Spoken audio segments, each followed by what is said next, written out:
Good evening, Emma. Hello, how are you? Good, thank you. Good. We're at your exhibition at Black Ivory Printmaking and Audio Club. Yeah. And is there anything you'd like to say? Well, yes, I mean, I brought in a load of paintings today, and they're all on sort of Ballardian landscape. But what I did was J.G. Ballard was very influential in lots of bands and lots of music, including New Order and The Cure and Joe Strummer, The Clash, but my personal favourite has always been Ultravox and that sort of John Foxx, Gary Numan and Simple Minds synth pop type bands. So all the titles, most of them relates to some way to Ultravox and John Foxx titles. So I've started with some prints that I did from John Foxx's songs, and they're all each one I tried to relate it to a sort of artist, a famous artist. So this one's called No One Driving, and it's hard to see it at the moment, but that was related to a pre-Raphaelite painting. There's a line, I smell the smell of burning leaves, and there's a beautiful Millet painting of the girls burning the leaves. But it's the idea that it symbolises that they'll get old and die, and this was an old Victorian painting. So the second one is called He's a Liquid, and I was thinking of a Ballard type interior with the bath when he painted his wife in the bath. And the one at the top is called Hiroshima Mon Amour, and that's was actually sort of based on Leonardo da Vinci. And when we think of Leonardo da Vinci, we think of him as the sort of rational, scientific Renaissance man, and it was based on the pose of the figure where he's working out the proportions, and man is the measure of all things and sort of mathematically proportioned, and this was a twisted sort of skeleton where science has gone really and led us, and a disproportionate sort of apocalyptic image instead. And he's also near and he's sort of framed against, the skeleton's framed against the sort of atom bomb cloud, and then he's got lanterns underneath. And I used to take part in a protest on Hiroshima Day, and that's around the 5th of August, where they would float lanterns down the river. So,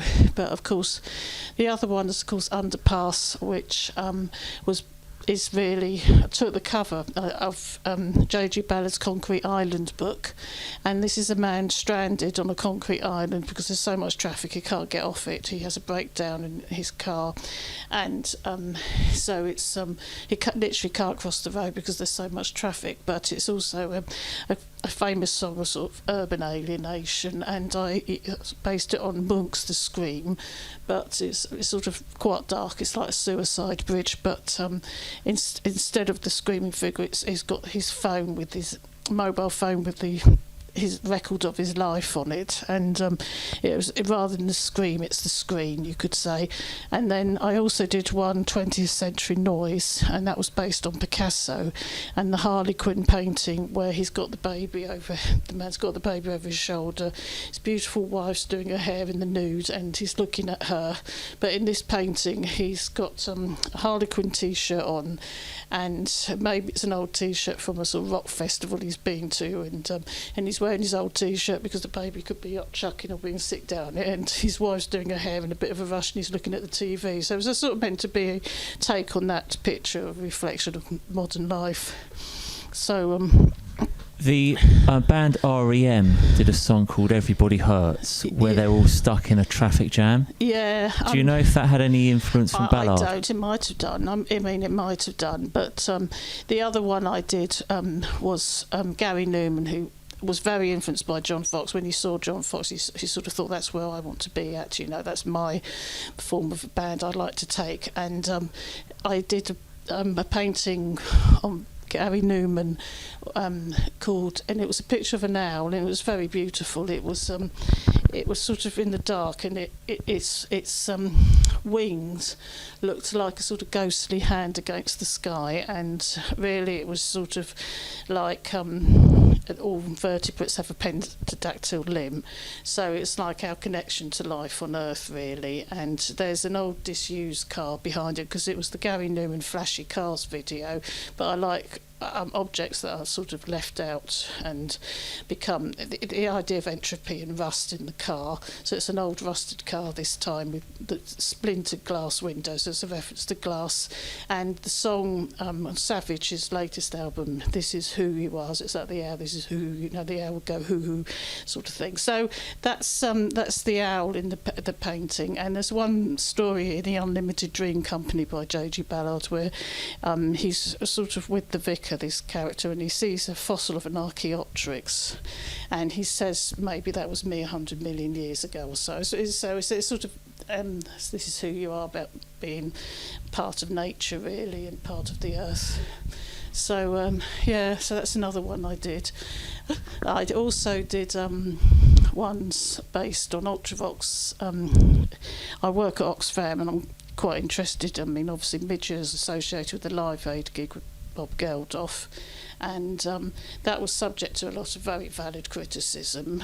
It was, you know, looking at the issues of aid is very complex and vast, but it was called patronising, and it was a sort of white saviour narrative, and it was reinforcing perhaps negative stereotypes of the starving child with the begging bowl. And, you know, nowadays I think one of the things they've done is they've written off the national debt of these countries since, because at the time Africa was sending huge amounts of money to the West and in national debt, and then of course they have these famines and then have these big charity events.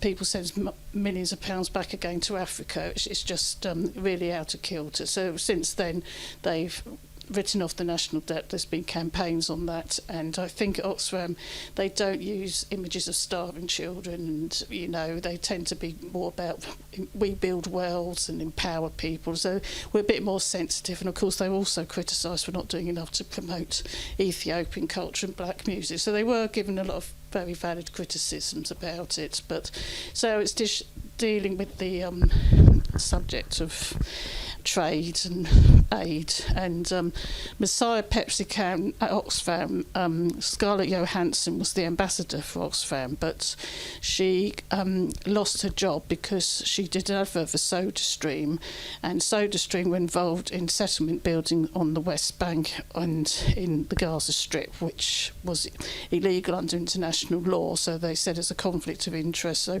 that Messiah Pepsi Can was sort of based a bit on that incident. And it's got. I saw this image in the Burlington magazine, and the Burlington Arcade near the Royal Academy is the world's first shopping centre, and there was this mannequin which was beautifully lit in the magazine, and I used it, and I like the idea of the mannequin, like the Surrealists would use, being left out, as sort of discarded, and then next to a bottle of Pepsi, and then there's the can of Pepsi in the shopping centre, and there's the little cathedral nearby. And also I like the idea of the Cathedral of Commerce as the shopping centre, so I've done another one called Church Window. Again, it's the shopping centre with the church attached. And also, of course, J.G. Ballard did The Drowned World, about London being underwater, and I did one called Font, and this was about I go to like these design exhibitions, and this was this table, this design table, which was left. I had it, you know, it's the latest design in this table, and I had it sort of left out next to a sort of hotel in ruins and being reclaimed by the sea, and that's the one with the shells at the top. And I like the shadow it left. It sort of left a sort of very complex shadow, which was like representing the web of life, and, you know, so I quite like that. So I do, and the other one I did was cows in segments, and I've got that up there because synth pop sort of came along around the sort of 80s, but this was quite a prog rock image. It comes from a book called The Flights of Icarus, and anyone who likes fantasy art, it's a compilation of fantasy art, and it was published by Roger and Martin Dean, who did Paper Tiger, and they so this image, it was a painting by Bruce Pennington, and it was a sort of spaceship landing with a couple coming over the hill. But I quite like the idea of the pastoral landscape, and I did a sort of field of cloned cows, and it was a bit Damien Hirst perhaps as well. And what they're actually doing is battery farming cows. So they've got cows in these big sort of vast, they're almost like space ships, you know, they look like flying saucers with the cows in each compartment, and they just, you know, slowly rotating, and I had a dairy lead pack, and I put that in there as well as cows in segments. So, you know, it's the dairy lead triangles and treating the cow as a sort of mass produced item, you know, commodification or a unit of nature. So I did that as well. So there's lots of but I sort of brought in the paintings that were relating to Ultravox and Simple Minds and Gary Numan titles, really. So you know, with the Ballardian, because Ultravox have been described as erotic Ballardian pop, so that's one of the things. The other one is Next to You. It's called Visions in Blue, and that's from an Ultravox song,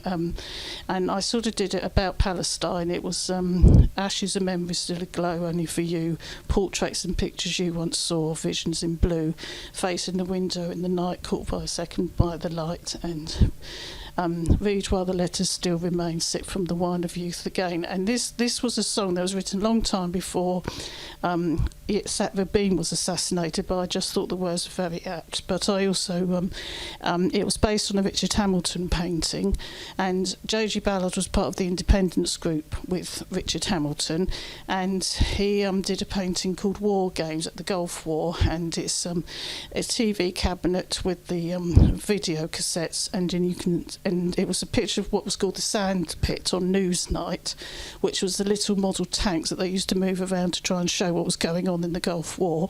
And then under the TV you can see blood dripping down the TV cabinet. But in this one I used a picture of a glass and steel table, because it's very much about building materials.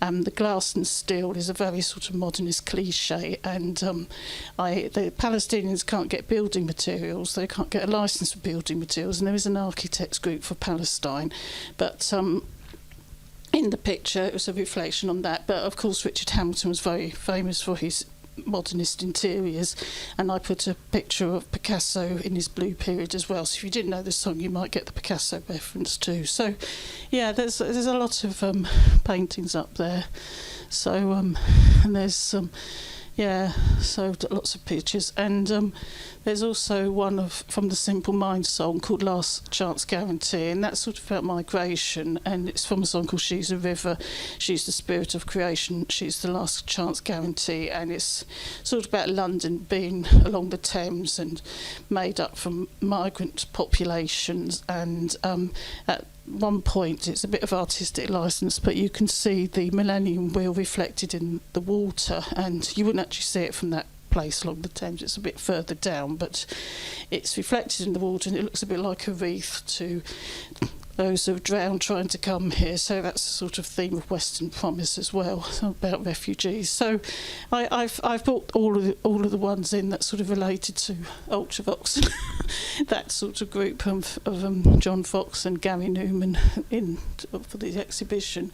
Yeah, so yeah. And if we have time after this interview, we're going to play a cover of Western Promise. Yeah, so that was really great. Yeah, you've been doing that. Yeah. And you, Emma, you were bashing the pencils around. Yeah, when I was practicing. last time. They were sort of standing in for drumsticks, so I might have a go. But I don't think I'll be able to use those pencils again. I imagine the leads are all shattered. Sorry about that, don't worry about I it. owe you a pack of pencils it now. was money well spent. Yeah. I wanted to focus, as this might hint towards, on your association with J.G. Ballard. And one thing that's said about J.G. Ballard is that he focused a lot on invisible technology. Yeah. And I think your paintings focus on invisible nature. Yes. Would you agree, and do you have any thoughts on that? If that is the case, then that's great, because I really like the idea of painting about the interface between man and nature. In a way, it's the areas that we take for granted, and I mean, I'll give an example, especially around London. You've got the motorways, and you've got sort of fields, and one of the things, I did watch a nature programme, they are got chalk streams which are really quite important. I mean, and near here we've got a beautiful walk, the Capital Ring, through the railway line, disused railway lines, and they look like wastelands. They look like, but in fact they really are very important. They are corridors for nature. So that's the ecological side of J.G. Ballard, and you know, preserving those sort of areas out of town sort of areas. That's quite important. I mean, one of my paintings is actually called Lament, and it's based on near my family home. When I was visiting my family, we've got sort of fields on the outskirts of Cambridge, and they, you know, I used to go down the garden. There was this horse in the field when I was a child, and of course that's all built on with, it's about urban sprawl, you know, and greenbelt areas, and legislation has been sort of ignored and about greenbelt areas. So that's, to me, is what you might call not areas of land that we don't really invisible nature. That's areas of land we don't really take much notice of, but are very important. It's also the subtlety in the way you paint nature as kind of reclaiming the land. Like you do pictures that might appear to be primarily of a building, but there's things going on in there that suggests to me that the building isn't really the main focus. No, it isn't. I mean, it isn't the main focus. I mean, it's about.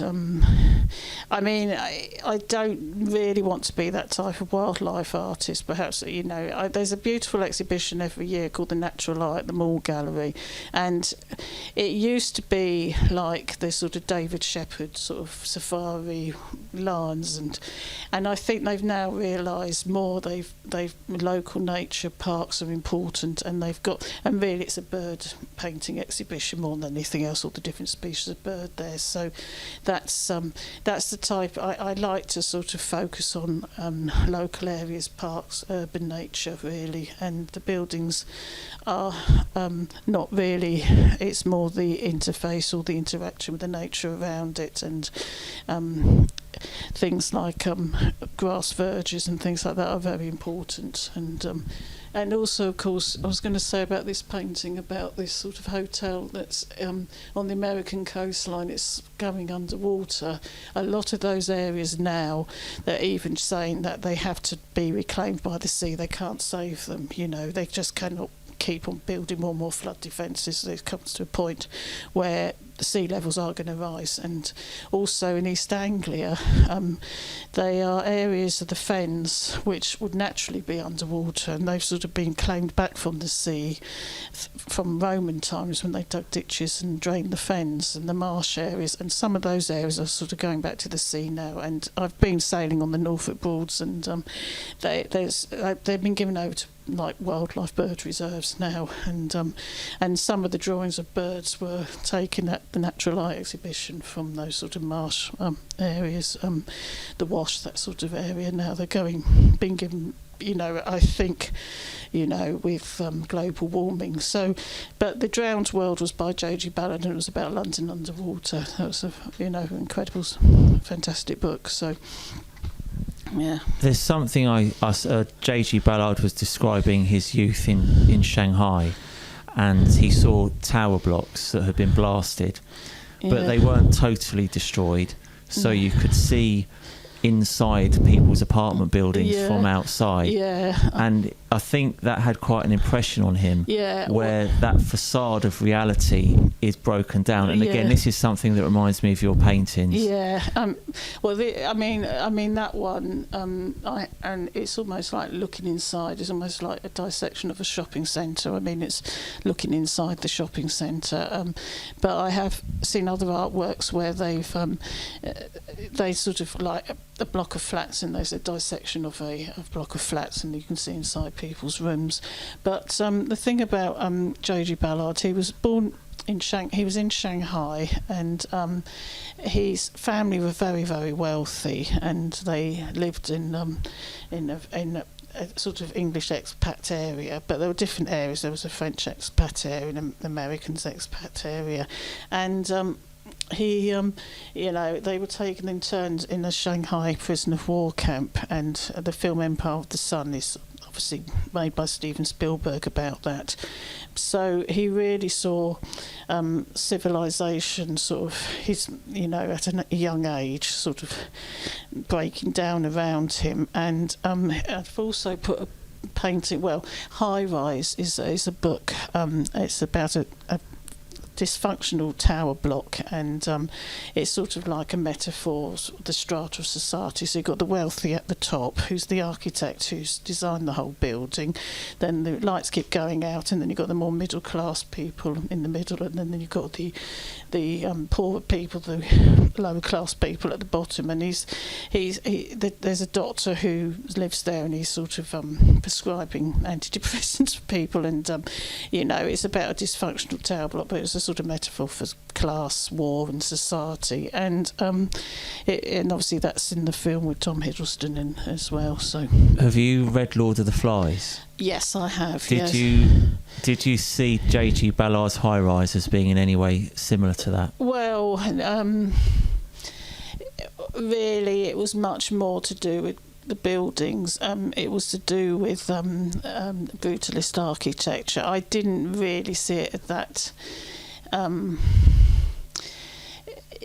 didn't really. Because I'm just thinking of that thing where your entire world is this enclosed, restricted building, and then the rules seem to change. They end up eating dogs, and they end up being very primal and brutal. Yes, like the kids did in Lord of the Flies. Yes. I mean, you could say that was the case, but I think.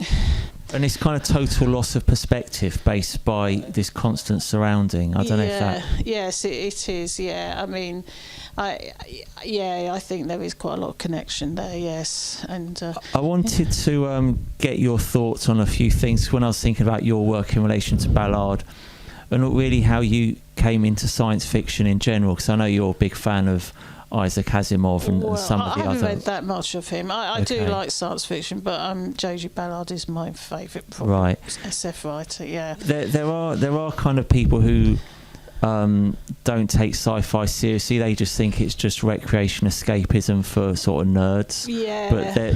But some of it you might say is that all this kind of laser beams, Star Trekky stuff. But then there's another side to sci-fi, which I don't know if I wouldn't put Ballard in that category or your paintings in that category. That's more psychological and reflective. Oh, absolutely. Well, there was a sort of analogy made. So if you're thinking about Star Wars, and so we say Chris Foss and those big spaceship. I mean, I've got a Chris Foss picture at home, and it's a very beautiful picture. It's called Meteor City, and it was actually Glenn Brown, who was in the Turner Prize. He did a copy of it, but of course, being the Turner Prize and being the Tate, it just said a copy of a sci-fi painting. But I know that painting, Chris Foss. But that's that big sort of Lego set Star Wars stuff. That might be called outer space. You see, that's outer space.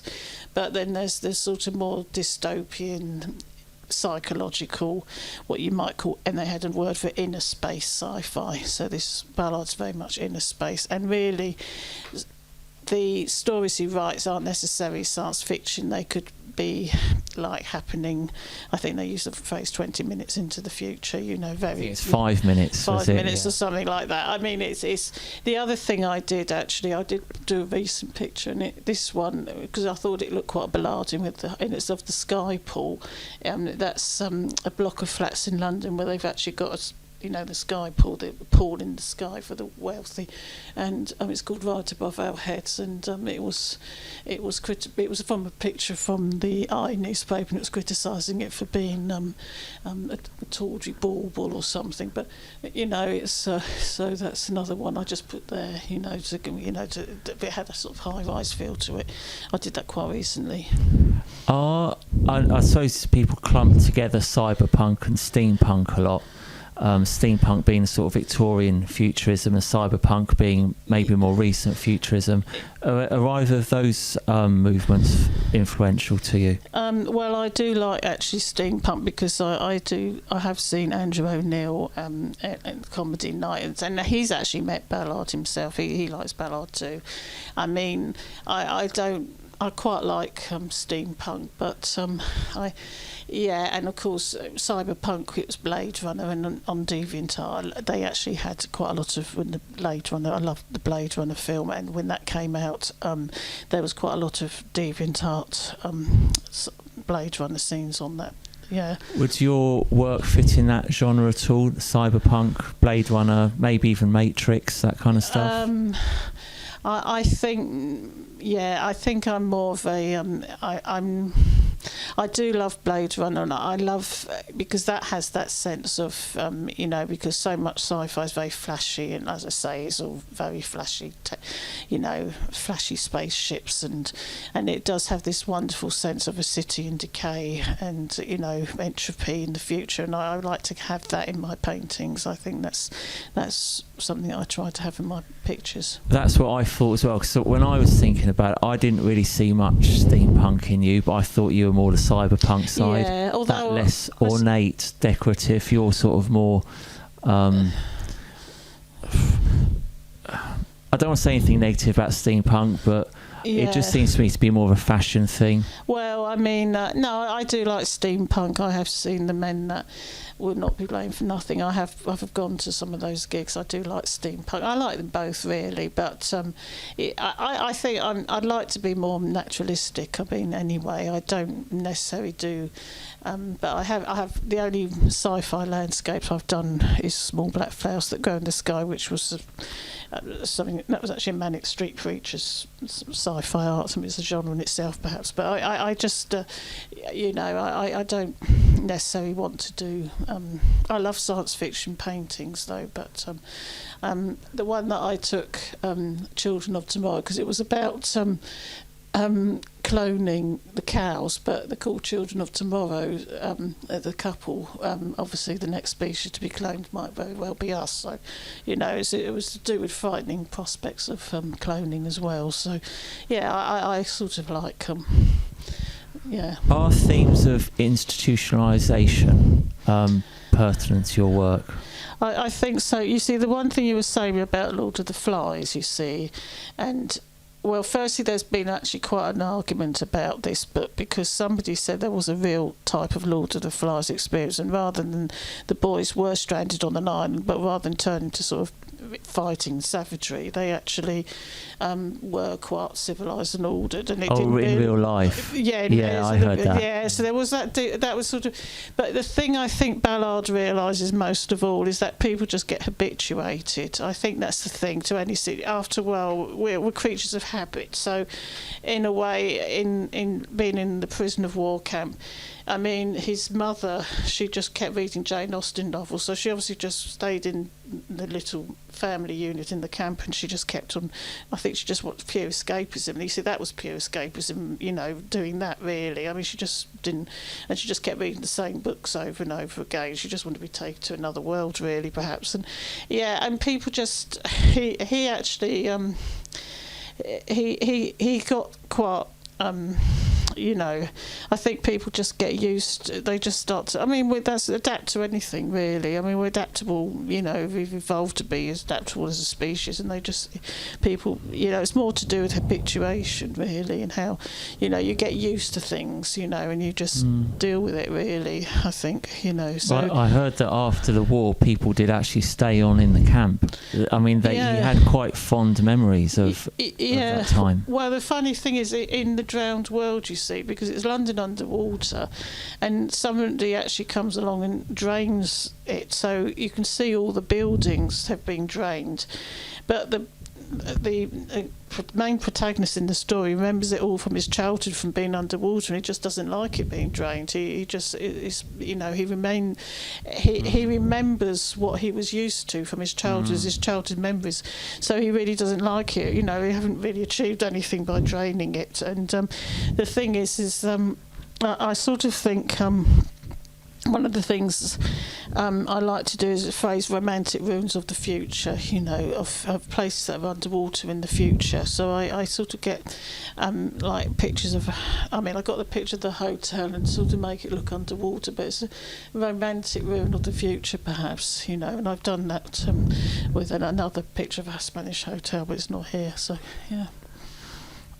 Because of our association with Stuckism, and specifically the other Muswell Hill Stuckists, I wanted to talk about J.G. Ballard becoming proclaimed as a sculptor when he exhibited his crashed cars in London. Which I'd have definitely have gone to had I been around in 1970 or whatever it was. But then I was, again, what's the difference between a crashed car and an unmade bed? Would there be any sort of I think. Do you see him as of an artist? When I do, does very much like so. He was friends with Edoardo Palozzi as well, and he who did his sort of robots, and I do. The thing is, I think one woman got very upset at the exhibition and attacked him or something, but he was interested in this sort of psychosis and abnormal psychology, and obviously in his book Crash, he was better as a writer than an artist perhaps, but I just he and then Andy Warhol, did he do his car crash series as a result of Ballard? Not so much, I don't think. Right. I don't think. That was just coincidence? Probably. I think the idea of people making art from mass-produced images, though, was pop art thing that came about at that time anyway. So, Also, what is it? I've written down notes here. Hang on. I can't read my own writing. Yeah, Damien Hirst, pickled shark, sliced in half. I don't know, maybe we've missed a trick with the Stuckists. Maybe we've been a bit snobbish about conceptual. Because really, it's this kind of thing that painting is some sort of window to the soul, but all we're doing is flinging paint on a canvas. So what's the difference between that and works like, for example, Ballard's car crashes? One of the artists I do love is James Marsh, who did a whole series of Ballard book covers.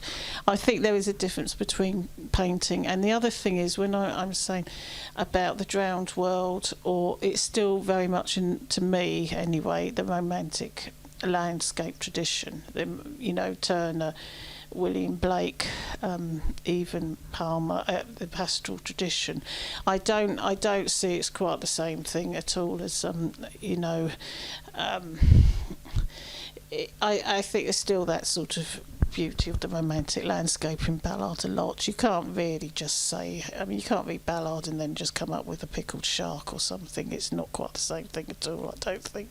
And I certainly don't think that Tracey Emin. But could you make a good piece of art from a pickled shark if you can make one from a crashed car? I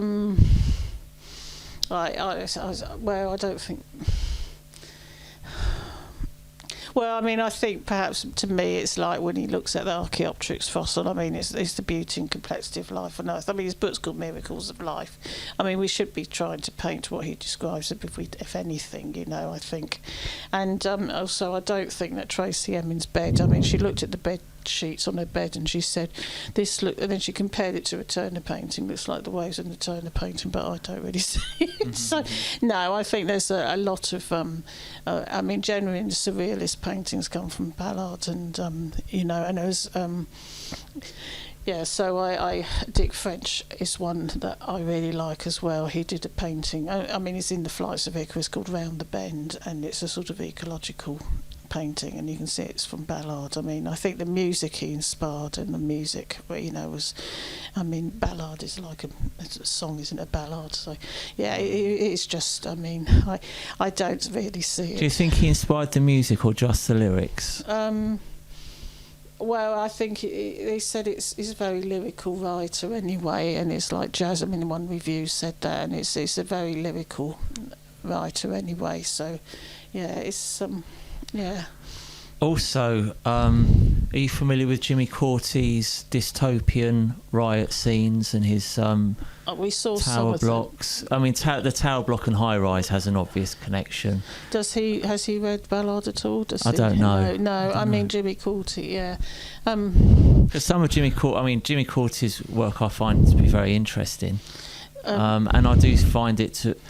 Intentional or not, it's very Ballardian, I think. Yes, I mean, you know, if you're responding to the landscape environment around you, and especially the urban one, it will by default be quite Ballardian, I think, even if you've never read Ballard or heard of him, sort of thing. Yeah. Advanced acoustic armaments was, I think, a weapon of sound that KLF came up with. Yeah. Yeah. I mean, I could imagine that being in any number of Ballard novels. Oh, definitely, yes, yeah. And Ballard was a big fan of Max Ernst, wasn't he, and the Surrealists? Oh, yes, he was. He wrote an essay called The Coming of the Unconscious, and he also, the bird theme was very Max Ernst as well, yes. And, of course, John Foxx did a song called Europe After the Rain, and that's Max Ernst as well. No, he wrote about, I must say, the male surrealist artists, and then he had one paragraph for the women and the extraordinary beauty of their women, and he described Georgette Magritte as a demure sphinx, and Aretha Tanning with her erratic eyes, and of course the quote from Frida Kahlo about the ribbon around the bomb that Breton described her as. And I read the essay, and there was that much for the women artists. Said, well, it'd be nice if you mentioned some of their paintings as well, but that's it. He was a bit old school that way, so yeah. The other science fiction writer, Dr. Isaac Asimov, was talking about the importance for equality between the genders, but it's funny because he was talking about all that stuff, and you're thinking, that's going to go down well these days. Yeah. And then at the end, he said, because we've got to stop them having so many babies.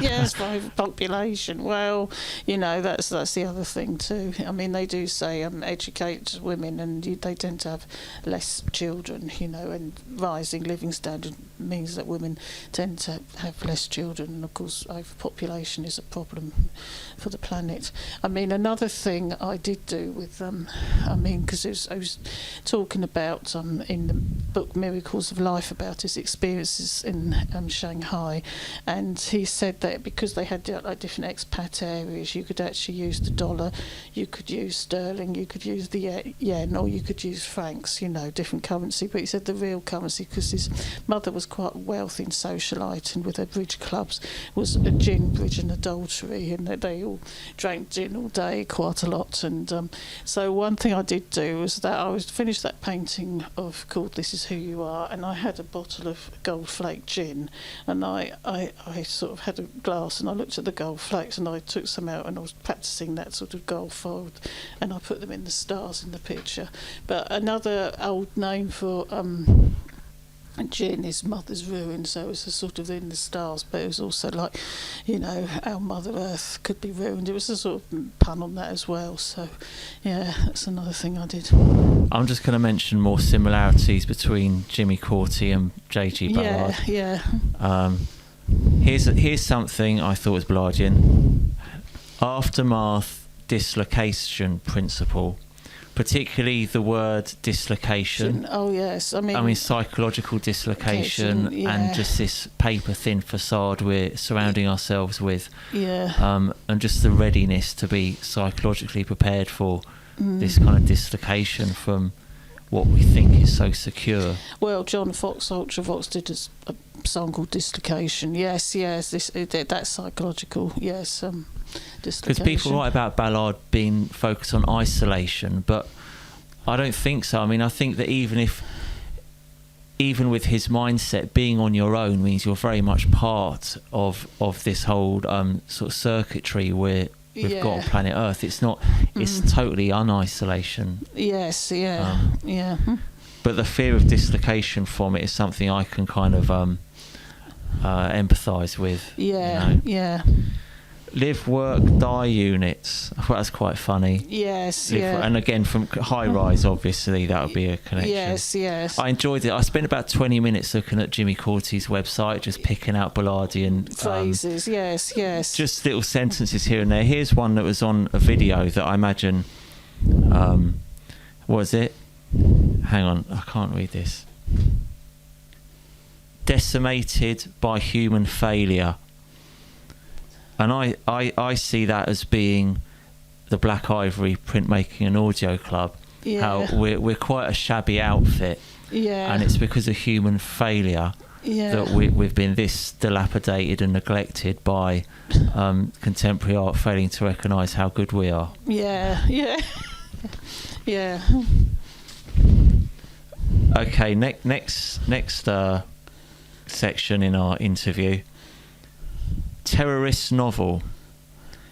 This was something Ballard was interviewed about quite late on, I think in the 2000s, and he spoke of, and I quote, throwing a literary bomb into a rather smug cafeteria.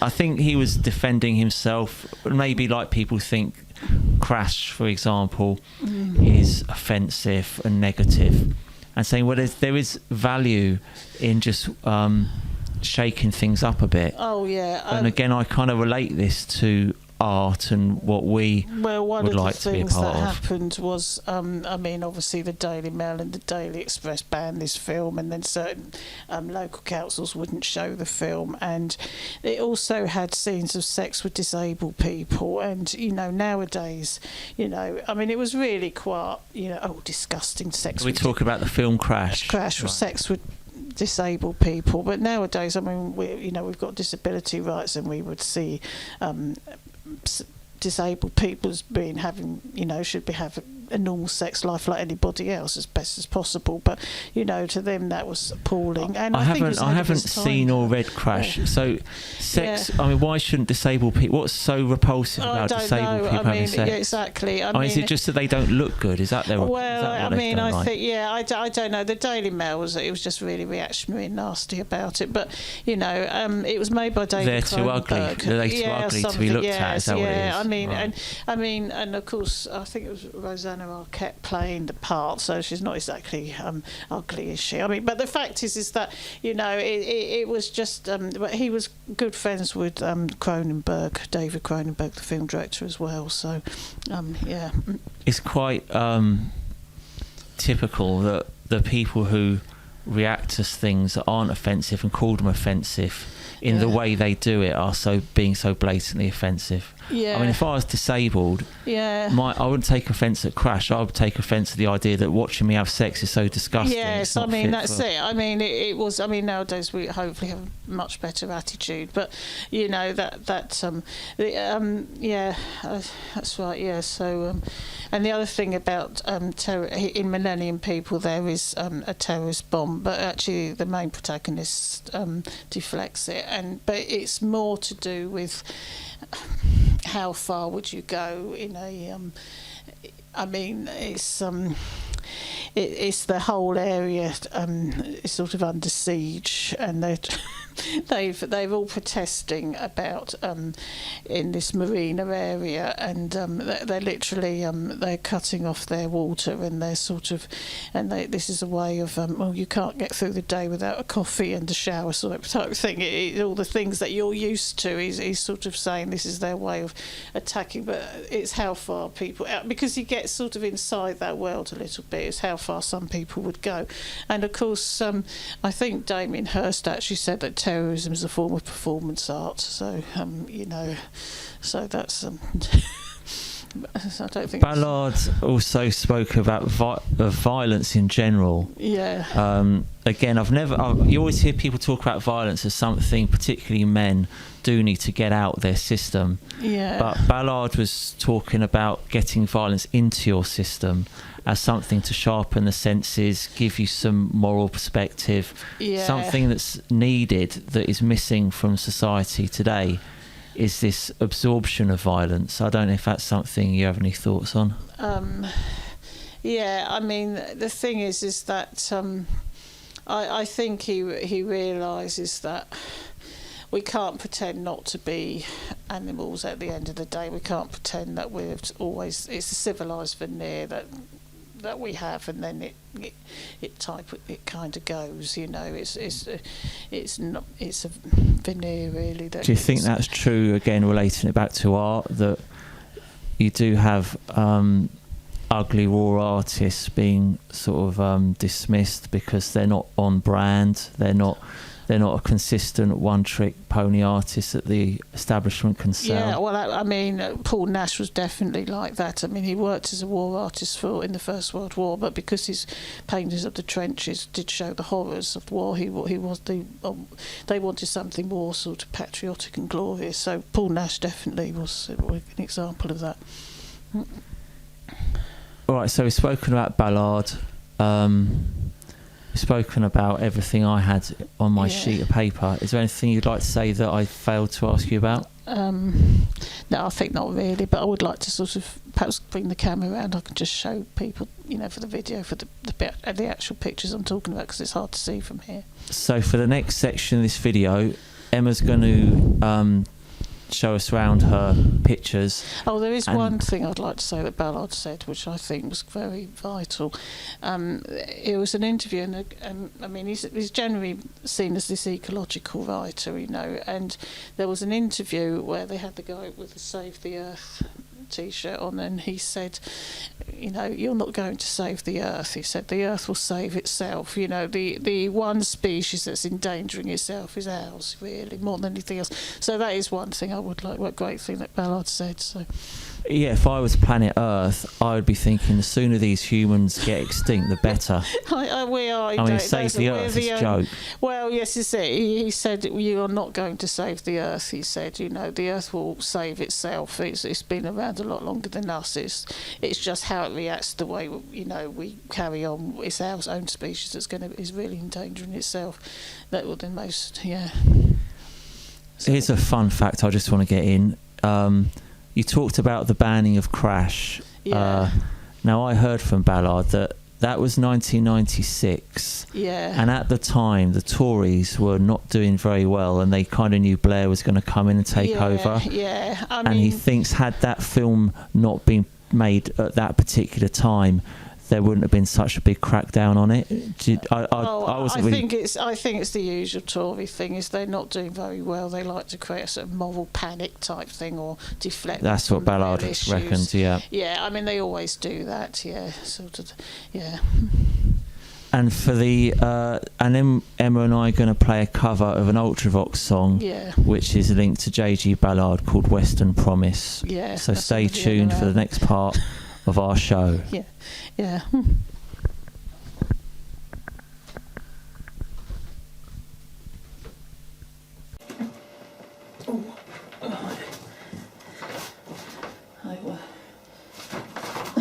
Try not to tread on the cables. Yeah. So this one's called Font at the top. Yeah, so that's a sort of the hotel going underwater, and the table, which is the latest design of table, but it's a sort of a bit like Duchamp to me. It's a nonsense object, you know. It's sort of left out in the future, and it's discarded, and so that's Font. That one's the Cows and Segments picture with the Dairy, and that's from the Bruce painting. So that one there. Then I've got right above our heads, which is the one of the Sky Pool, and then I've got the John Foxx print. So that's No One Driving. That's He's a Liquid. That's Hiroshima Mon Amour. And and Underpass. That's that one there. And then down here you've got 20th century noise, so that's that one there. And then I've got this idea of shopping centres like cathedrals of commerce. So the one over here on this side, the top one is called Church Window. The next one's called Lament. That's about sort of building on sort of local areas, and I put the bracelet in it.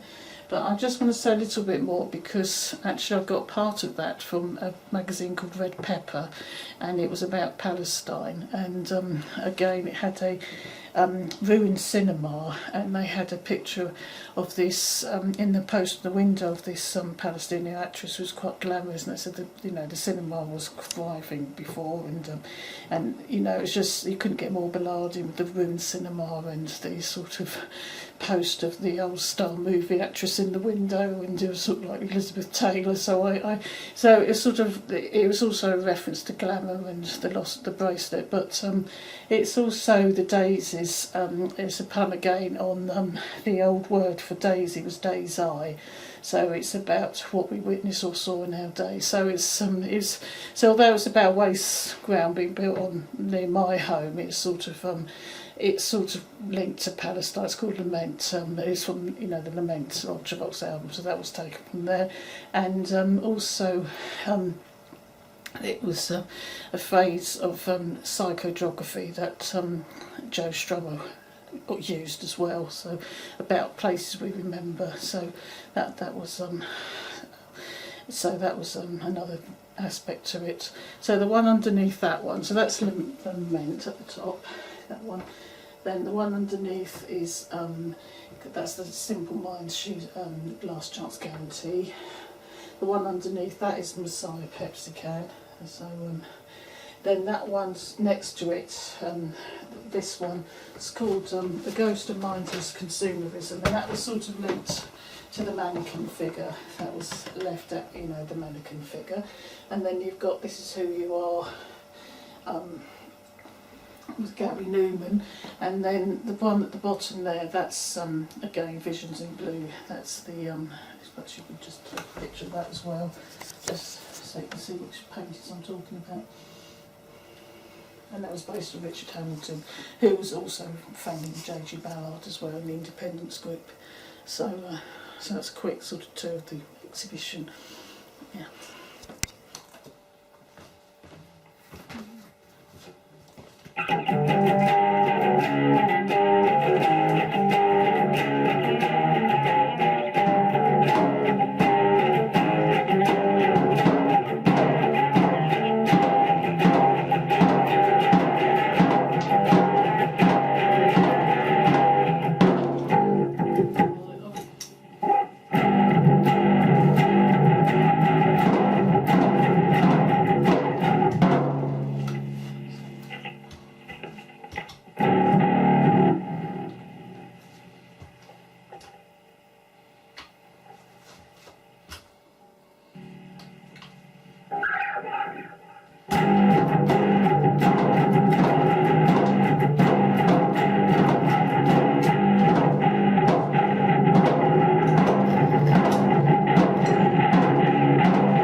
postcards, your child dreams and energies.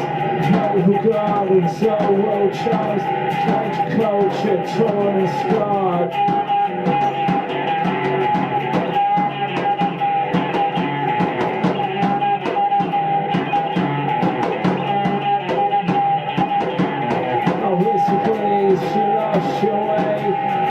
The sun shall rise again.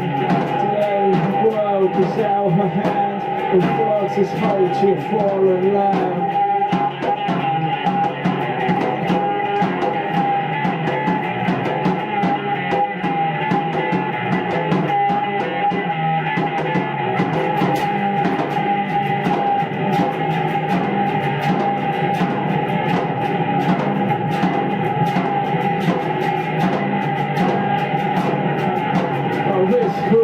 Sort of old postcards, your childhood dreams and energies.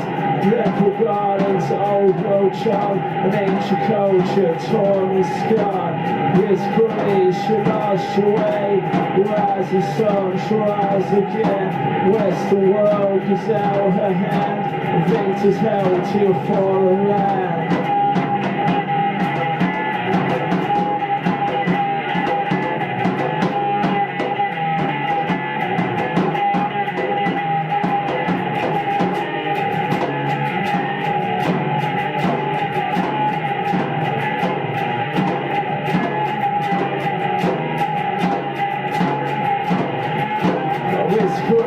Old postcards, your childhood dreams, energies, temple gardens, old world charm, tried to show, wild and scarred on this breeze, you lost your way, the rise of sun, shall rise again, the western world gives out her hand, brings us home to your fallen land.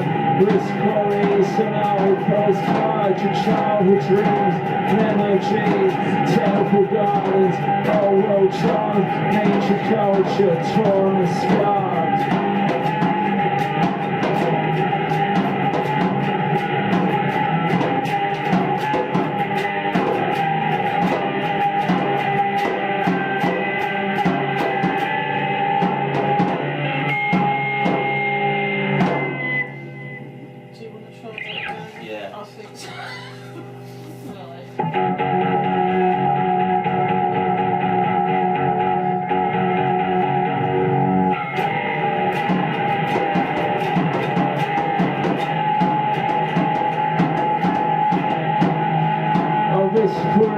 Torn and scarred,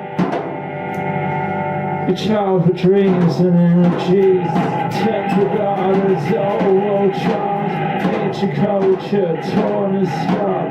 This quarries, you lost your way, the rising sun shall rise again. The western world gives out her hand, does is held to your fallen land.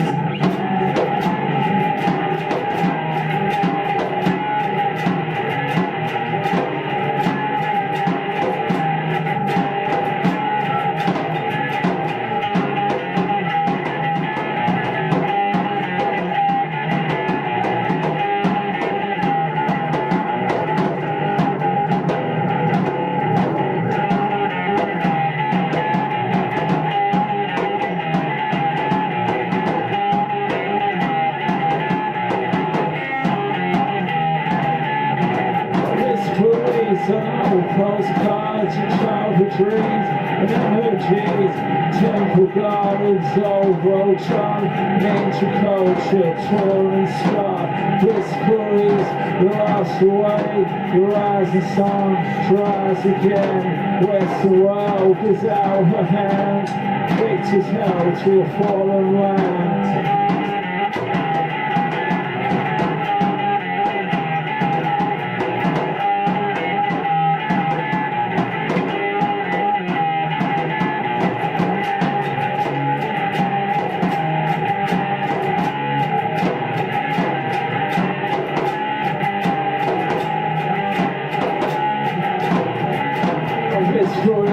Old postcards, childhood dreams and energies, temple gardens, old world charms, classic song to rise again.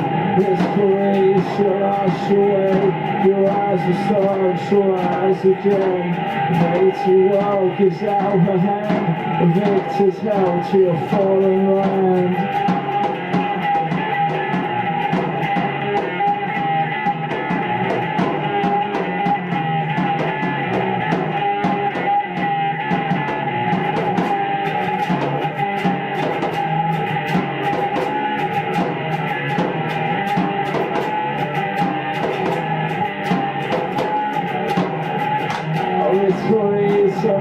Postcards of childhood dreams and energies, temple gardens, old world charm and ancient culture, torn and scarred. This police will wash away, rise the song to rise again.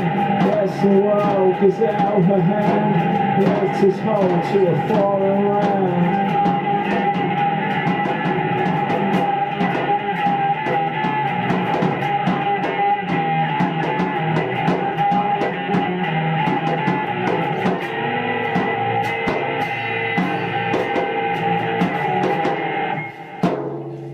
I'm just going to introduce our new technological advances, seen as it is Ballardian, I think. Yeah. We've got a mixer going into the G5, going into the PC. And all of this is being encroached on by these overgrowing Emma Pugmire collections that are finding their way into my house and taking over and making my work, look at it, struggling to get through. I'm going to be, my work will be extinct. You're like the grey squirrel of Black Ivory. Oh really, yeah. Going grey, yeah. I wasn't red squirrel, now I'm definitely going to being a grey one. Yeah, you were red-haired. Yeah, I know, don't remind me, getting old and grey, yeah. My beard's going grey, so I have to keep shaving it.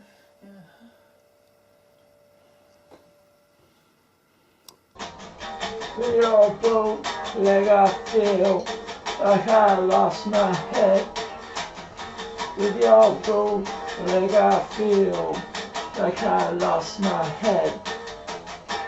With your boot leg I feel like I lost my head. Your boot leg I feel like I lost my head.